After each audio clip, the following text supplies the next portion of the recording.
తారీఖు నాడు కానీ ఎవరైనా హోటల్స్ బుక్ చేశారంటే అసలు ఎవరూ రాలేదండి, అసలు ఎక్కడ బుకింగ్ లేదు, ఏమీ లేదు, అసలు చేయాల్సినటువంటి అవసరం కూడా లేదు. ఎందుకంటే ప్రజలు కూడా బెంబలు ఎత్తుతా ఉన్నారు. ఈ వైసీపీ వాళ్ళంతా వీళ్ళంతా గ్యాంగ్స్టర్. జగన్మోహన్ రెడ్డి ఒక గ్యాంగ్స్టర్ అయితే అందులో ఉండేటటువంటి పాత్రదారులు వీళ్ళందరూ కూడా, ఇంక్లూడింగ్ బొత్స సత్యనారాయణతో సహా వీళ్ళందరూ వైజాగ్ వచ్చి మా ఆస్తులు ఇంకా ఉన్నటువంటిది ఏమైనా ఉంటే కబ్జాలు చేస్తారని భయంతో వణికిపోతూ ఉన్నారు వైజాగ్ ప్రాంతంలో ఉన్న ప్రజలు. కాబట్టి రేపు నిర్ణయాలు 4వ తారీఖు నాడు జగన్మోహన్ రెడ్డి దుర్మార్గమైన పరిపాలనకి అంతం పలికేటటువంటి రోజు అది. ఆ రోజునాడు తప్పనిసరిగా ఈ ఆంధ్రప్రదేశ్ రాష్ట్రంలో ఏదైతే కూటమి ఉందో కూటమి విజయం సాధిస్తాం. ఈరోజు ఆ విజయం కూడా అప్రత్యాశమైనటువంటి విజయం ఉంటుంది. ఎందుకంటే ప్రజలు జగన్మోహన్ రెడ్డి రివర్స్ పాలనను అసహించుకుంటున్నారు. ఇంతకుముందు పరిపాలన మీద వ్యతిరేకం ఉండొచ్చు, లేకపోతే దాన్ని ఏమో అంటారు యాంటీ ఇన్కంబెన్సీ. యాంటీ ఇన్కంబెన్సీ అనేటటువంటిది వేరు, అసహ్యం వేరు.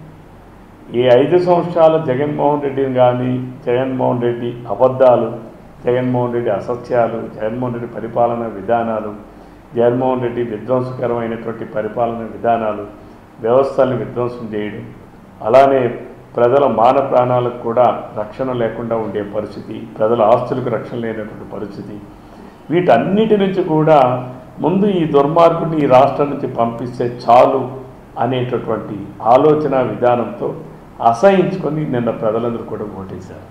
కాబట్టి జగన్మోహన్ రెడ్డి యాంటీ ఇన్కంబెన్సీ అని మీడియాలో మాట్లాడుతూ ఉన్నారు. కొంతమంది మీడియా సోదరులు కూడా యాంటీ ఇన్కంబెన్సీ ఉంది. యాంటీ ఇన్కంబెన్సీ కాదు, ఒక జుగుప్సం.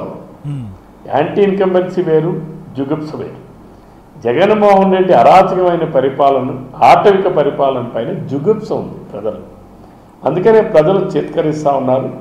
జగన్మోహన్ రెడ్డి ఏది చేసినా రివర్సే.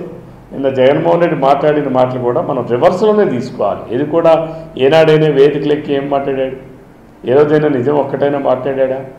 దానికి రివర్స్గా మనం ఆలోచన చేయాలి. ఎందుకంటే జగన్మోహన్ రెడ్డి మతి కాస్త డిజబిలిటీ ఉన్నటువంటి వ్యక్తి కాబట్టి ఆయన మాట్లాడే మాటలు మనం రివర్స్గా తీసుకోవాలి. అందుకని ఆయన అన్నటువంటిది ఏదైతే మెజారిటీ 151 కన్నా ఎక్కువ వస్తాయని చెప్పి మాట్లాడాడో అది రివర్స్గా మనం తీసుకోవాలి. ఆ రివర్స్ అనేటటువంటిది కూటమికి వస్తుంది అని చెప్పి జగన్మోహన్ రెడ్డి అంగీకరించినట్టుగానే మనం దాన్ని భావించాలి తప్ప ఎవరైనా వైసీపీ నాయకులు కార్యకర్తలు జగన్మోహన్ రెడ్డి మాటలు వాళ్ళైతే ఎవరు నమ్మడం లేదు. ఎందుకు నమ్మడం లేదంటే మా నాయకుడు అన్నీ అబద్ధాలే చెప్పాడు, మా నాయకుడు అన్నీ అసత్యాలే చెప్తున్నాడు, వేదికలకి అబద్ధాలే మాట్లాడాడు. కాబట్టి ఇది కూడా అంతే అని చెప్పి వాళ్ళ కార్యకర్తలు ఎక్కడ కూడా చలనం లేదు. కార్యకర్తలు జగన్మోహన్ రెడ్డి మాటలు నమ్మి విశ్వసించే పరిస్థితి లేదు. ఎందుకంటే మేము ఫీల్డ్లో క్షేత్రస్థాయిలో చూస్తున్నాం. ఈరోజు ఎవరు కూడా వాటి మీద ముందుకు వచ్చేటువంటి పరిస్థితి లేదు. మా ప్రభుత్వం వస్తుందా అని చెప్పే దమ్ముందనంటే వైసీపీ కార్యకర్తలకి లేదు, నాయకులకి లేదు. ఆయన బొత్స సత్యనారాయణ గారు మీడియా ముందుకు వచ్చి మాట్లాడుతున్నాడంటే